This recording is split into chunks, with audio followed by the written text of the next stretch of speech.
Welcome back to the YouTube channel Malawi and Cameras. Apule panga congratulate kumuyamikira President Duma Boko amene ali wachipani chotsutsa ku dziko lija la Botswana.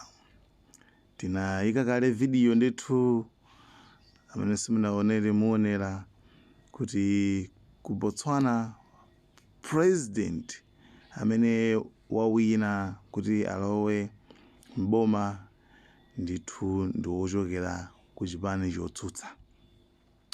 President wolamula basitu zarani zakanika wagwa ampambadza angudubula amunyenya chipani cholamula chakhala zaka 58 osachoka mboma kumangosinthana basi kuchoka kuyambira 1966 mpaka napano. Komabe ababa it's like uyuyu wangopanga break the history kungophwasuliratu ndithu basi kuwiniratu chigoli basi president yo amene amalamulirayo ubwino wake anavomera the defeat kuti andaluzadi basi ine ndichoka.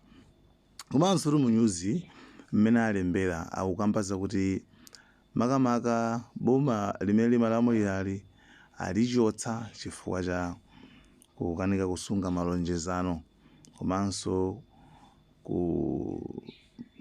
makamaka achinyamata ntchito kusowa mavuto a mdziko kuchulukirabe yetu. Ndi apapa pali china chake chimene chili unusual. Apule ku Facebook sanayike tipange check imene Apule ku Facebook sanayike mana 6 days ago. Amene munapita ukapanga check kuti mukaona Apule ayi ndithu sanayike. Why sanayike ku Facebook? Facebook nkwachebwana Facebook ndikuti kwachebwana opanda data chanchani aliyese amakasawira ku Facebook. Tsopano aniyo Apule wanakapanga post ku Twitter imene machita kuti X ndi akulu wanakalemba kuti kumeneko kuthawa kuti kuchibwana kucha ndi analemba kuti congratulations at Duma Boko amene president amene president yo timpangeso follow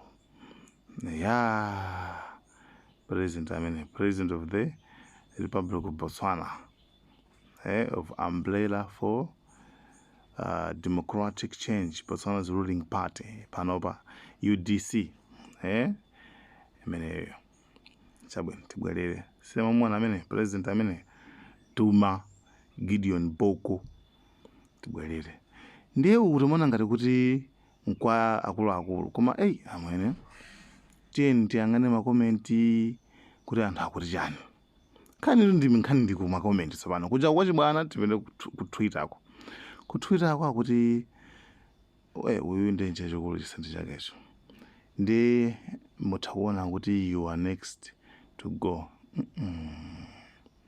akuti tuniyo Apule muli next kuti muzani mzipita. Ine ndikungowerenga zimenalemba kwete.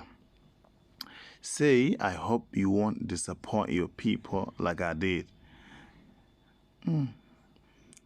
Sizayiramen. Ati mwauze anthu anu.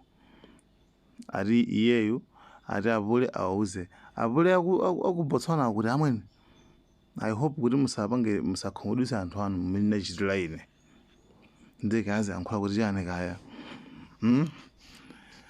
Nditamuza Boko uja kuti I hope you won't disappoint your people like I did. Just joking. Zanu izo. Okay. Ish.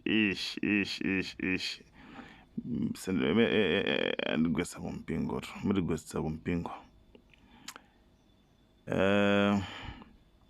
if I fail to deliver in the first 2 years, I will resign. Simon Lazarus, aren't you ashamed? You're literally running down Malawi. You are one of the most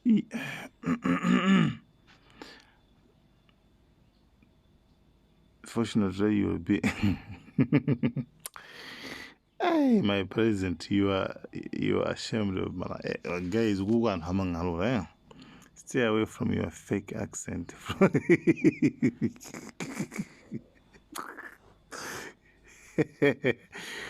I gotta do what I gotta do, but you all kept saying, okay, you'll be you'll be one term president. What did happen with you, Chakwe? After rising to power, you completely changed. My guys, who are people of Malawi and Zimbabwe, they voted you to change the region, but you make it worse. God will judge you. You are hypocrite. You don't fear God. You fear ZANU PF. Mabungu Ramina. Your association with the notorious will destroy your legacy. Agudizwa Apule mpanga Jen Chanish mabanga associated ndi anthu zokhanga gang jonchi ndezi kulongana mbiri legacy anu. Chakwera, you have been a huge disaster and disappointment to Malawi. Hawandango ango nilibe ya ine ati that little guy. Next year he wait my guys who wait is elder. My wish is to travel less.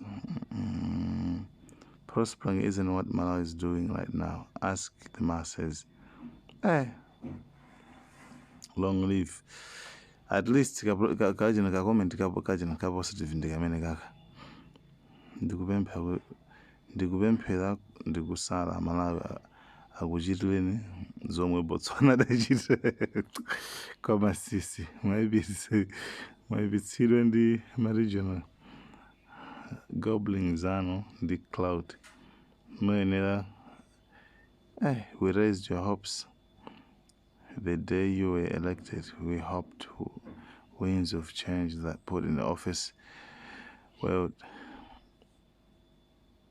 see your peace-loving people progress. We counted Malawi as true democracy, which would bring real change to its people and push the change for change in SADC. I guess we are all wrong. Power corrupts. Malawi should vote you out. Another useless place.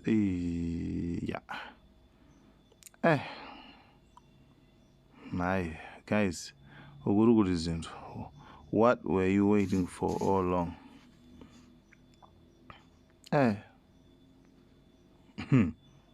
Why did you take so long?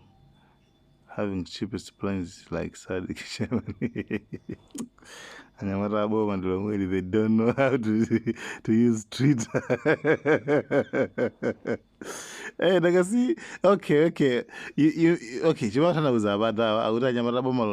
They don't know how to use Twitter, and probably could Twitter lawyer. Like, share, Malawian cameras. Right.